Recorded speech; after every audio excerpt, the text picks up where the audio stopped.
We'll talk about the Newcastle County budget for another minute on State of Play. Bill Cook is in the other chair this week, and joining him, Steve Martelli from Wilmington City Council. Hello, gentlemen. Hello. We're going to talk about the Newcastle County budget address, and Steve, you were there this week. What was your feel? Well, I think what was glaringly obvious was the fact that number one, the county executive said no layoffs, but I think there was a caveat to that, which was, and depending on whether or not unions and county employees take that 2.5% concession, and I think that's going to be a tough sell. I think you know, the unions really need to start taking a look at what's going on around the nation. They really need to start being proactive in providing administrations with cost-saving mechanisms and cost-saving measures that will prevent layoffs. You can't expect the unions to just back down and say, you're right, the world is changing, let's let the county executives do whatever they think is best. They have to fight to the very end. I don't think you can expect them to lay down, but I think you have to expect them to listen and be aware of what's happening, right, and take the appropriate steps to mitigate. I mean, when the bottom line is, a union president is responsible to his or her membership and to the benefits of his or her membership. And layoffs is not a benefit to any membership. Well, here's the thing. So they're being asked to give back 2.5% in salary rollbacks. That's half of what they've been accustomed to. Yeah. So in my thinking, I would think the unions would be willing to negotiate that concession. I think it's a tough sell. I know it's a tough sell. I know that, you know, I spoke to a couple of union members when I was shortly following the address, and they did not like the sound of it. They said there's no way we can, you know, first blush, there's no way we can give up 2.5%. We haven't had a raise, you know, and now we gave up 2.5% last year. You want us to give up 2.5% again this year. Now, if the county was allowed to run it as a corporation where there were no unions involved, I mean, we know exactly what would happen. Many people would lose their job. Right. Do the unions realize that that is an alternative, that maybe, hey, you know, let's look at this pay cut because it's much better than the alternative?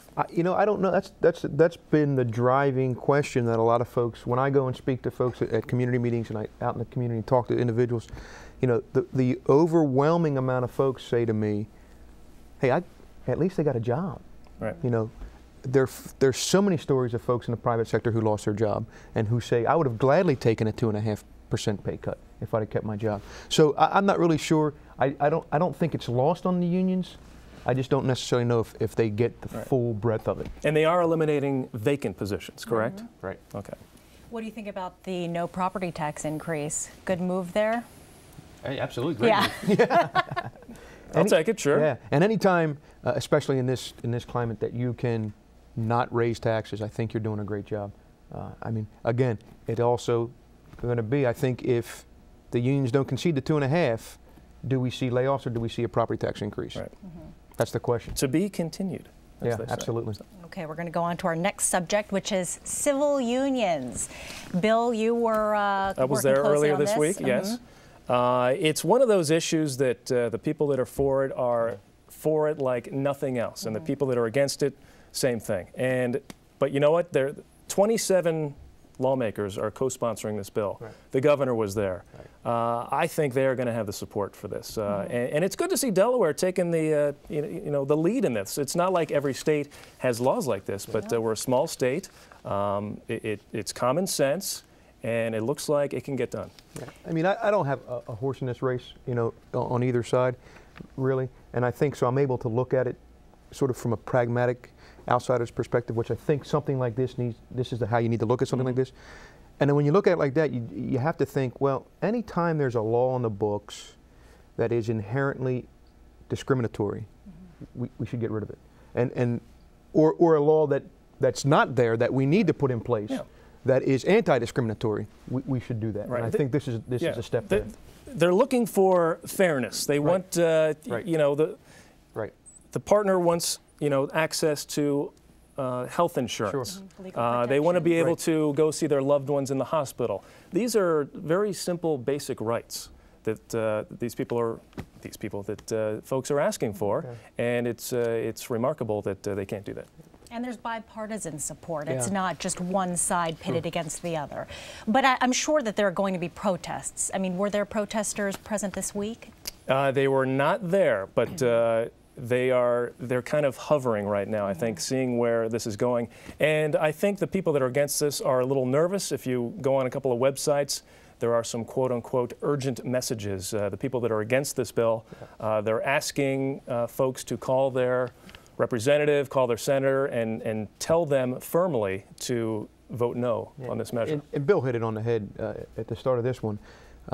Folks who are for it are really, really for it, and folks who are against it are really, really against it. They're such opposite sides of the spectrum, the extremes. But yeah, I mean, I think a lot of folks who are against it are saying, well, the next step now is same-sex marriages. I mean, and that's what they're using as the fuel to this, to get the folks out to vote no, if you will. But I think you look at it along the same lines that Don't Ask, Don't Tell. You know, there was a lot of furor over it, but the folks who were really making the decisions and who were impacted by it really said, well, it's okay. Right. We're okay with this. And hanging out with some of the reporters beforehand, you kind of wonder on a bill like this where it's outside, you know, there's going to be large crowds, it's going to be covered by the media. Sure. We were kind of joking, all right, which lawmakers are going to come out? Is this, it says bipartisan. Yeah, we'll believe that when we see it. Where's the governor? And the governor was there, and everybody was up there saying this has to be done. So the support seems to be there, and for any lawmaker to go against that support now may be detrimental. So we'll see if there's some staunch, you know, disagreement in the legislature. Well, we'll have more to come on all of this. Thanks again, guys, for joining me in State of Play this week.